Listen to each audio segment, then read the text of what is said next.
तो दोस्तों चलिए शुरू करते हैं आज के ये धमाकेदार कहानी। ये कहानी है उड़ीसा का एक छोटा सा गांव जिसका नाम है कठमुंडा। गांव की उत्तर दिशा में भगवान शिव का टेम्पल और पूर्व दिशा में समंदर से आई हुई एक नदी किसानों का खेतों का सीना चीरते हुए पश्चिम दिशा में कहाँ चला गया है कोई पता नहीं। और दोस्तों ट्विस्ट ये है कि उस नदी के किनारे में पूरब दिशा में एक शमशान है। अगर वो गांव का कोई भी इंसान मरता है तो उसे उसी स्मशान में दफनाया जाता है। गांव का कोई आदमी शाम होते हुए उस स्मशान की तरफ नज़र भी नहीं फेरता है, क्योंकि वहाँ की एक कहावत है, अरे तुम्हें पता है क्या, जो भी उस स्मशान की तरफ जाता है उसका मौत निश्चित है। अरे राजू भाई, मैंने सुना है जो भी आज तक उस स्मशान की तरफ गया वो कभी ना लौट के आ पाया। जो भी किसान वहाँ खेती करते हैं वो फसलों को जानवर से बचाने के लिए रात भर वहाँ रहते हैं कि कोई जानवर आके वो फसलों को नष्ट न कर पाए। कुछ दिन पहले की बात, भोगल नाम का एक किसान वहाँ खेत जगने के लिए गया था। पता नहीं सुबह वो नहीं लौटा, रात में वो कहाँ लापता हो गया कुछ भी नहीं पता चला। बस उसका लापता होने का 10-12 दिन बाद मछुआरों को उसका डेड बॉडी वो नदी की स्रोत में तैरता हुआ आ मिला। सब लोग घबरा गए और गांव में हाहाकार पड़ गया। सारे गांव वाले सोचने लगे कि हो क्या रहा है, पता नहीं यह नरसंहार क्यों हो रहा है। अरे ये नरसंहार कौन कर रहा है कुछ नहीं पता चलता है, बस गांव वालों मरते जा रहे हैं। क्या हो रहा है ये, क्या हो रहा है।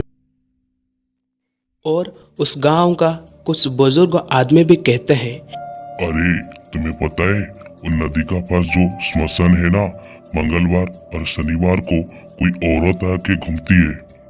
उसका बहुत बड़े बड़े बाल है, पूरा नग्न होके घूमता है, लेकिन पता नहीं चलता है कहाँ से आता है और सुबह होते ही कहाँ लापता हो जाता है। क्यों आता है कोई आज तक ना जान पाया। एक दिन की बात, दिवाली था। गांव का हर कोई बूढ़ों से लेकर बच्चों तक सब खुश थे। कोई अनार जला रहा था तो कोई नया कपड़ा पहन के मोमबत्ती लगा रहा था। चारों तरफ खुशी की माहौल, खुशी ही खुशी था। इसी मौका का फायदा उठाते हुए तो चोर सांभा और रामभा निकल पड़े स्मशान की तरफ। अरे सांभा, वो जो साहूकार का माँ मर गई थी ना, वो बूढ़ी का पास बहुत गहना थी। सारे गहना घर वालों ने वो बूढ़ी के साथ दफना दिए। वो सारे गहना को घर वालों ने एक बोरा में डाल के बूढ़ी का साथ ही मिट्टी में खदेड़ दिए। वो दोनों वो गहना लाने के लिए अमावस की रात में निकल पड़े। अरे सांभा, खुद अच्छे से खुद, आज वो खजाना लेके जाएंगे, चाहे भूत क्यों ना आ जाए, लेके ही जाएंगे। ठीक है, खुद ही रहो ना। वो दोनों खुदाई करके खजाना निकाले और आ ही रहा थे, अचानक अरे भाई सांभा, मुझे बहुत डर लग रहा है। लोग बोल रहे थे कि इस बंगला में कोई चुड़ैली रहती है, तो जल्दी चल, मेरे को बहुत डर लग रहा है भाई। पता नहीं उसी अंधेरी रात में क्या हुआ, लेकिन सुबह जो हुआ। अरे ये दोनों को कौन मार दिया है? ये दोनों कहाँ गए थे रात में, पता नहीं किसे मर गए। किसी को कुछ समझ में नहीं आ रहा था। चारों तरफ सिर्फ डर की माहौल, डर ही डर। बूढ़ों से लेकर बच्चों तक सबका अंदर डर का माहौल। हो क्या रहा है, सिर्फ डर। अरे मैंने सुना है रामभा सांबा दोनों रात में कहाँ गए थे और सुबह दोनों का लाश मिला है। लोगों को पता नहीं चल रहा है गांव में क्यों इतना नरसंहार हो रहा है। ओम ह्रीं क्लीं स्वाहा, आज मैं छोड़ूंगा नहीं। चुड़ैली, तू जहाँ भी है जल्दी आ जा, आज तेरी खैर नहीं। तू आज नहीं बच पाएगी मेरी हाथ से। जल्दी आ जा, तू कहाँ है? जल्दी आ जा। गांव वाले सोचे थे कि तांत्रिक को लाके एक बकरा को बलि में चढ़ा के वो चुड़ैली को शांत करेंगे, फिर वो छोड़ के चले जाएगी। लेकिन अरे अरे अरे देखो रे, अरे अरे अरे क्या हो रहा है? अरे अरे क्यों हो रहा है ऐसा? हमारा गांव में क्यों हो रहा है? कौन मार दिया ये तीनों को? अरे उनमें से एक मेरा भाई भी है। अरे कौन मार रहा है? मैं छोड़ूंगा नहीं उसे। अरे कैसे मार दिए इन तीनों को?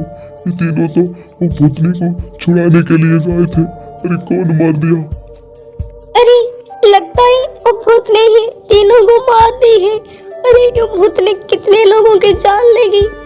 अरे भाई जल्दी जल्दी राशन पानी दे दो मुझे, थोड़ी ही देर में शाम हो जाएगी, फिर गांव में मौत की तांडव। रोको रोको, दे ही रहा हूं ना। पूरे गांव वाले शाम होने से पहले काम दाम खत्म करके चले आते थे। कोई शाम होते ही बाहर नहीं जा रहा था कि अगर कोई बाहर रुक गया तो फिर वो गांव में नहीं आ रहा था। पूरा गांव में काली बादल की छाई घेर गई थी। कोई अंदर नहीं आ रहा था, कोई बाहर नहीं जा रहा था। पूरा मौन निर्जन सराटा, बस लोमड़ी की आवाज़ पूरा गांव का सीना चीरते हुए दूर दूर तक सुनाई पड़ रहा था। पूरा दूर दूर तक पूरा गांव मर मर के जी रहा था। किसी का मुंह में खुशी नहीं, सिर्फ गम। भला कौन खुशी हो सकता है अपनों को गवा के? फिर कुछ दिन ऐसे जीने का बाद गांव में दिवाली आ रहा था।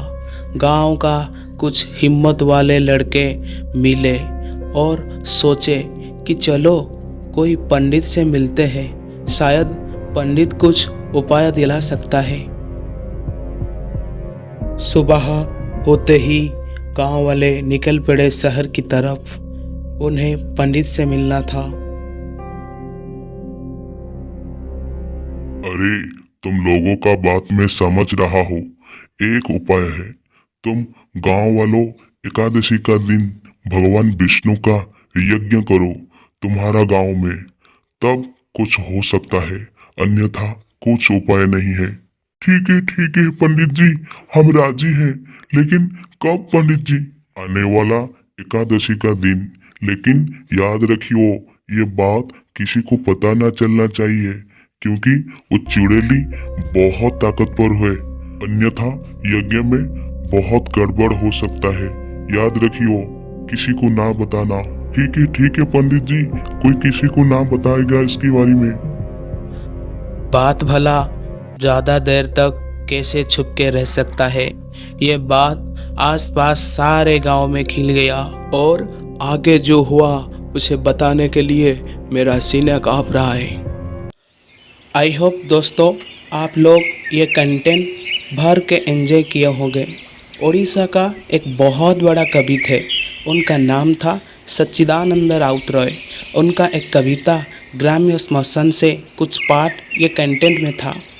सेकेंड पार्ट और ऐसे और कंटेंट के लिए कमेंट करो, और हाँ सब्सक्राइब लाइक करना मत भूलना। चलो फिर चलते हैं, मिलते अगले पार्ट में।